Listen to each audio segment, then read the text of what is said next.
नमस्कार, बहुत स्वागत है आपका हमारे इस खास कार्यक्रम में। मैं हूं आपके साथ शिल्पा। एक तरफ रशिया यूक्रेन जंग, तो दूसरी तरफ अमेरिका की पूरी दुनिया से चल रही टैरिफ वॉर ने दुनिया की अर्थव्यवस्था को डावाडोल कर दिया। वहीं इधर मुनीर और शहबाज की गीदड़ भभकियां, पीएम मोदी का दुश्मन देश को सख्त संदेश। आज इन्हीं सब पर होगी बात। हमारे साथ मौजूद है डिफेंस एक्सपर्ट जीडी बख्शी साहब। चलिए करते हैं शुरुआत सवालों के सिलसिले की। जीडी बख्शी साहब, बहुत बहुत स्वागत है आपका जनतंत्र टीवी पर। सबसे पहले बात ऑपरेशन सिंदूर की। पाकिस्तान को न सिर्फ धूल चटाई बल्कि लाल किले की प्राचीर से मोदी ने यह भी बता दिया कि न्यूक्लियर धमकी अब नहीं चलेगी। किराना हिल्स हमने तबाह कर दिया, यह है न्यू नॉर्मल। पाकिस्तान के दिमाग में क्या घुसेगी ये बात? नहीं, बहुत साफ और सटीक संदेश है कि आप गीदड़ भभकियां दोगे, कुछ करने की जुर्रत करोगे तो ये याद रखो कि ऑपरेशन सिंदूर खत्म नहीं हुआ और इसका दूसरा चरण कभी भी शुरू हो सकता है और वो पाकिस्तान को पूरी तरह से धूल चटा देगा। पूरी तरह से धूल चटाने का वक्त आ गया है, क्योंकि ये 2 टके का मुल्क, फटीचर मुल्क जो 2 रोज की रोटी अपने आवाम को खिला नहीं सकता, ये चढ़ के बड़ा सिपा सालार बन रहा है। ये भारत को धमकी दे रहा है न्यूक्लियर युद्ध की और कह रहा है कि अगर हमने डैम बनाया सिंधु नदी पे तो मैं 10 मिसाइल फायर करूंगा। ये मुल्ला मुनीर, ठीक है, असलियत तो पता चल गई थी ऑपरेशन सिंदूर में, जब इसके सारे न्यूक्लियर ठिकाने तबाह हो गए थे। इसका न्यूक्लियर कमांड पोस्ट नूर खान में जमींदोज हो गया था, परखच्चे उड़ गए थे उसके। इसका जो एयरफील्ड थी, जो भी एयरफील्ड थी जहां से न्यूक्लियर बम लेके जहाज उड़ सकते थे, वहां पे 80-80 फुट के खड्डे हो गए थे, ठीक है। और इसके जो एयर कमांड जो थे हैंगर, जहां पे इसके F-16 तैयारे थे, दूसरे थे, वो सब जो है ठोक दिए गए थे। तो कहां की न्यूक्लियर भभकी दे रहे हो मियां? किसको दे रहे हो? तुम्हारी न्यूक्लियर ताकत खल्लास हो चुकी है, सीधी बात। सर 2035 तक भारत को और तगड़ा सुरक्षा कवच, सुदर्शन चक्र देने की मोदी बात कह रहे हैं, जो न सिर्फ दुश्मन के हमले को रोकेगा बल्कि कई गुना ताकत के साथ हिट बैक भी करेगा। कितना पावरफुल होने वाला है ये वेपन सिस्टम? देखिए, जिस तरह इजराइल का आयरन डोम है, उसी तरह भारतवर्ष ने एक बहुत जबरदस्त सुदर्शन चक्र बना लिया है। मतलब हमारे पास अभी आकाश तीर इंटीग्रेटेड एयर सिस्टम है। ये सिंदूर के दौरान कोई 1200 ड्रोन चलाए थे पाकिस्तान ने भारत के बरखिलाफ, 90% मार डाले गए थे, गिरा दिए गए थे, ठीक है। 3 मिसाइल फायर किए थे, तीनों के परखच्चे उड़ा दिए थे, उनके टुकड़े सिरसा के पास मिले थे। 1 शाहीन और 2 फतेह मिसाइल, 2 तो दिल्ली की तरफ और 1 अमृतसर की तरफ फायर किया था इसने। इनके परखच्चे उड़ा दिए गए। इनके 9 टेररिस्ट मरकज, उनको जमींदोज कर दिया गया। इसके 12 में से 11 एयर बेसिस को बिलियामेट कर दिया गया। ये क्या बकवास कर रहा है, ठीक है। अगर वो कहते हैं जब गीदड़ की मौत आती है तो वो शहर की तरफ भागता है। जी बिल्कुल सर। और पाकिस्तान बार बार मुंह की खाता है, फिर भी वो सुधरने को तैयार नहीं होता, मानने को तैयार नहीं होता। ऐसे में ट्रंप और मुनीर की अगर हम बात करें तो ट्रंप मुनीर को या फिर मुनीर ट्रंप को, कौन किसे सपने दिखा रहा है? और ये सपना आपस में खेलते रहेंगे या फिर हकीकत में भी इसे बदलने की इनकी प्लानिंग है? क्या लगता है सर? देखिए, ट्रंप साहब लगता है सटिया गए। वो उनको लगता है कि दुनिया में सबसे ताकतवर एक दोस्त उनको मिल रहा है पाकिस्तान में। अगर ऐसा दोस्त आपको चाहिए तो आपको मुबारक, ये आपको डुबो देगा, ठीक है। जैसे इसने चीन को डुबोया है। चीन से 86 अरब डॉलर खा लिए, डिकार नहीं लिया। चीन से चाइना पाकिस्तान इकोनॉमिक कॉरिडोर बनवाई, करोड़ों अरबों रुपए खर्चे करवाए। 80% इसके हथियार चीन के हैं और ये जाके अमेरिका की गोद में बैठ रहा है।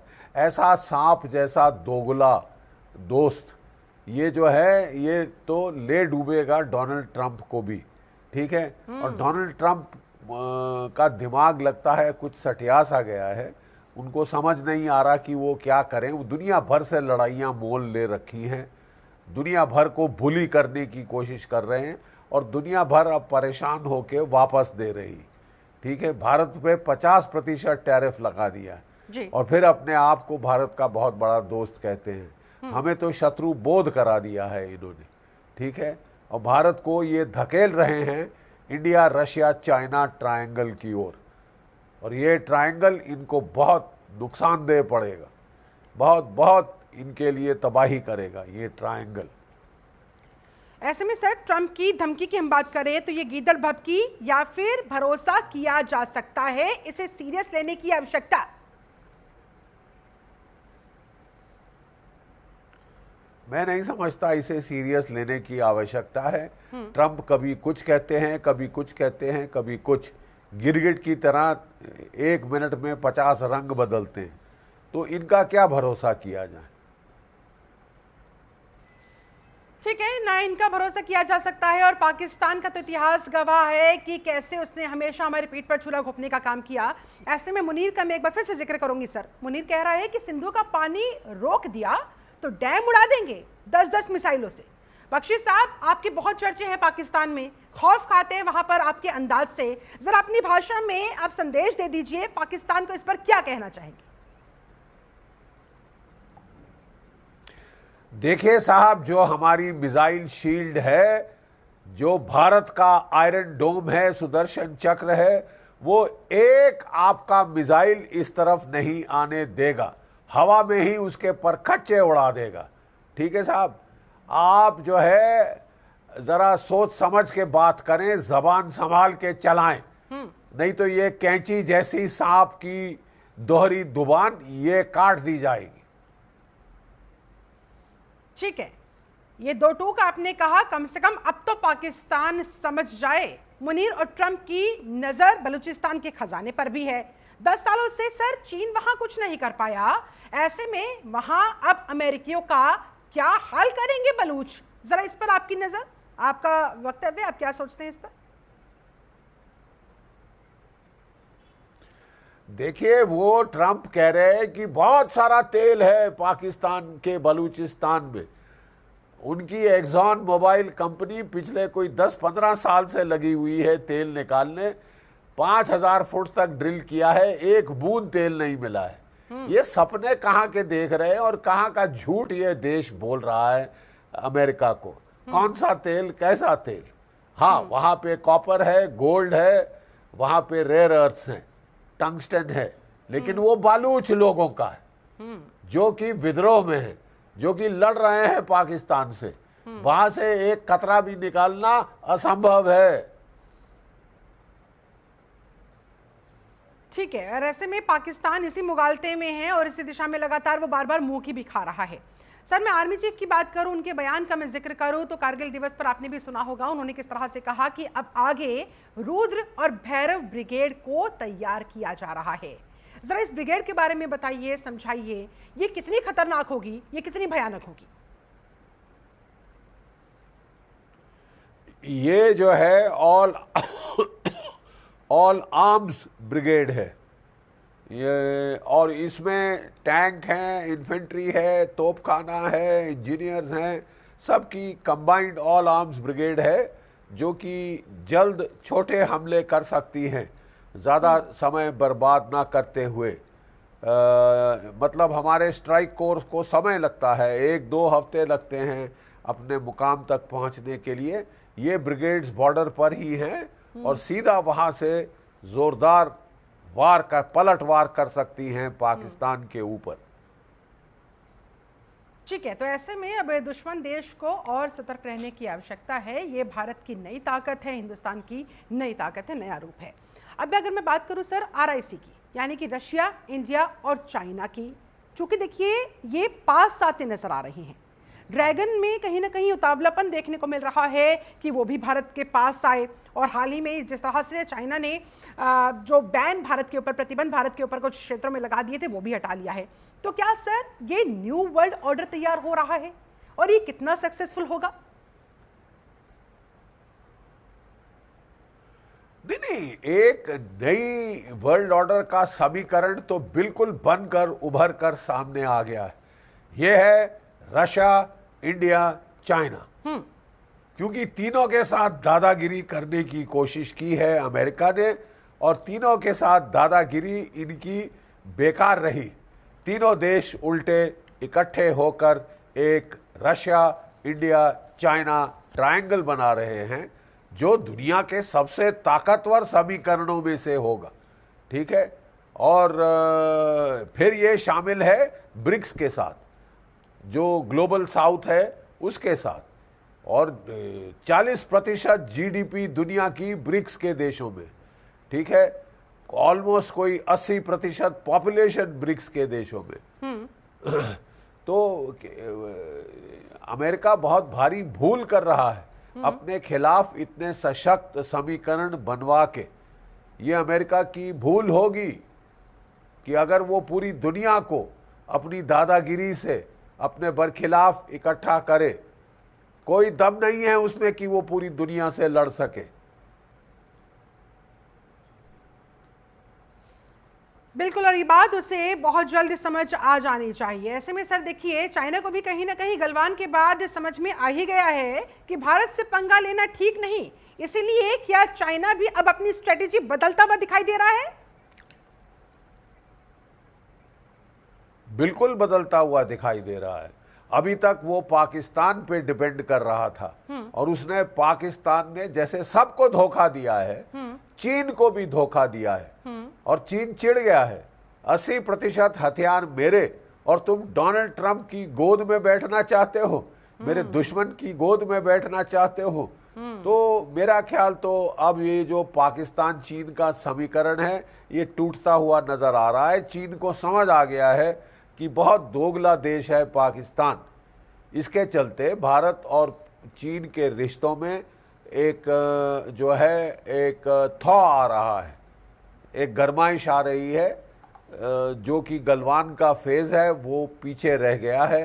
चीन भी आगे बढ़ना चाहता है, क्योंकि चीन ने देख लिया है कि भारत से पंगा लेने का मतलब क्या होता है। समझ गया है वो भारत की ताकत, और इसलिए बेवजह वो नहीं उलझना चाहता।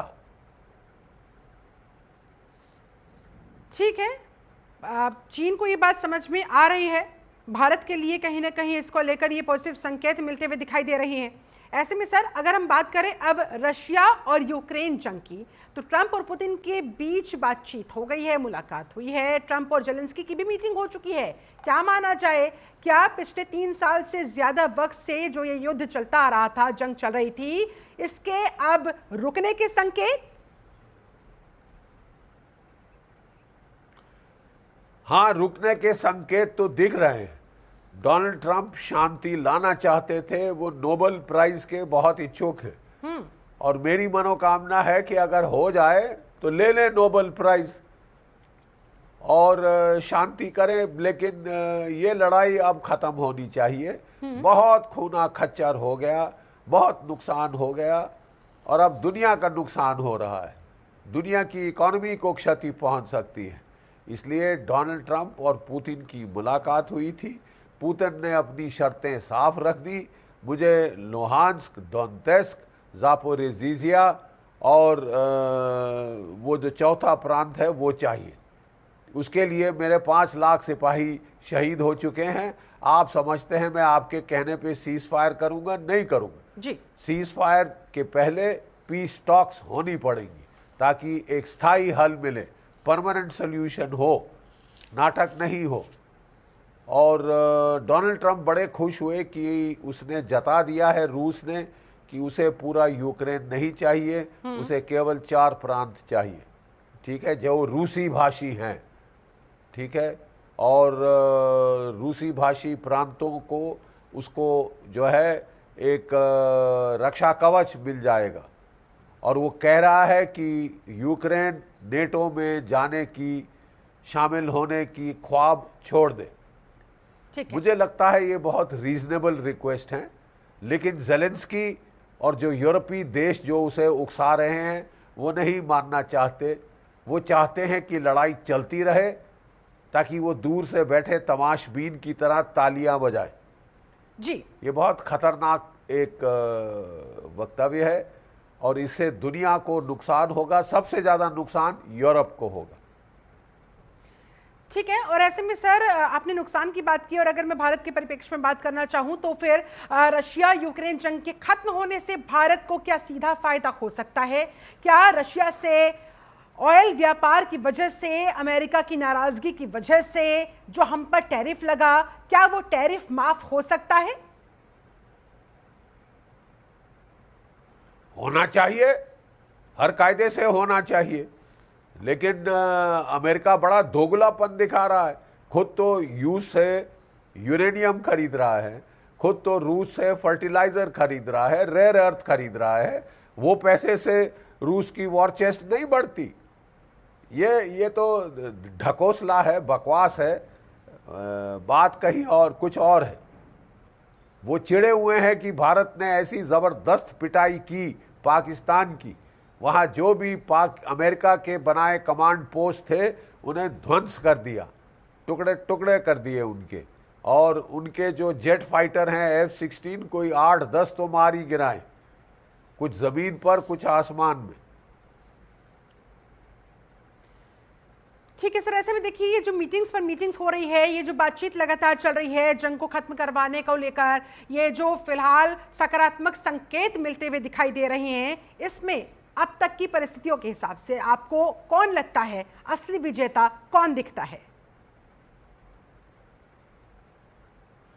नहीं, असली विजेता अगर शांति हो जाए तो ह्यूमैनिटी है, दुनिया को फायदा होगा। ये बेवजह का युद्ध है जो रूस पे थोपा गया था, रूस पे थोपा गया था, जानबूझ के लड़ाई कराई थी। इनकी उम्मीद थी कि लड़ाई से रूस की इकोनॉमी तबाह हो जाएगी। तबाह तो कुछ नहीं हुई साहब, उल्टा बढ़ गई, 4.5% ऑफ द GDP पे पहुंच गई है, युद्ध से ज्यादा हो गई। तबाह हुई है तो यूरोप की इकोनॉमी तबाह हुई, क्योंकि उसकी जो थी गैस और ऑयल वो रूस से आता था, वो ज्योग्राफिकली क्लोजर है, सस्ता तेल था। ये जो बाइडेन ने नॉर्थ स्ट्रीम पाइपलाइन को ही उड़ा दिया। वो नहीं चाहता था कि रूस से सस्ता तेल यूरोप को मिले, जिससे उसकी इकोनॉमी की प्रोग्रेस हो रही है। तबाही कर दी है डोनाल्ड ट्रंप ने और बाइडेन ने मिलकर यूरोप की, और अगर यूरोप को समझ नहीं आ रहा तो वो बेवकूफ है। ठीक है सर, ये सवाल मैंने आपसे इसलिए पूछा था क्योंकि जाहिर तौर पर अगर ये जंग रुकती है तो फिर ट्रंप पे खुद क्रेडिट लेकर अपनी वाहवाही करवाना चाहेंगे। क्या ट्रंप जो दावा करेंगे कि उन्होंने जंग को रुकवाया, या पुतिन जो अपनी ज्यादातर शर्तों को मनवाकर पीस एग्रीमेंट करवा लेंगे? आपको क्या लगता है सर? नहीं, मुझे लगता है कि शायद चांसेस हैं, क्योंकि यूक्रेन की असली में बत्ती बंद हो चुकी है, उनकी आबादी खत्म हो रही। ठीक है, 8 बिलियन देश छोड़ के भाग गए, कोई 1 बिलियन से ज्यादा मारे गए। ठीक है, तो अकलमंदी ये जेलेंस्की के लिए होगी कि वो वानर सेना की तरह नाच बंद करे और अकलमंदी के काम करे, शांति करे। ठीक है। ऐसे में सर, आखिरी सवाल आपसे, क्या अमेरिका और ट्रंप जैसे दोस्त का भारत के खिलाफ हो जाना डिप्लोमेटिक फेलियर है, या वजह कुछ और है इस टैरिफ के पीछे? नहीं, डोनाल्ड ट्रंप हर दिन, हर घंटे, हर मिनट अपने जो है ख्यालात, अपने बयान बदलते रहते हैं। तो ऐसे कौन उनके साथ बातचीत कर सकता है, कौन स्थायी रूप से स्ट्रेटेजाइज कर सकता है, लॉन्ग टर्म प्लानिंग कर सकता है?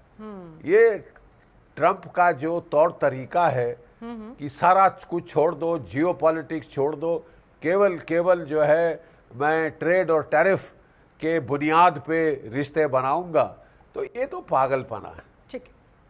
और ये नुकसान करेगा सबसे ज्यादा खुद यूनाइटेड स्टेट्स का। चलिए, बहुत बहुत शुक्रिया आपका जीडी बख्शी साहब, आपने समय निकाला हमारे साथ इस चर्चा में आप शामिल हुए, बहुत बहुत धन्यवाद आपका।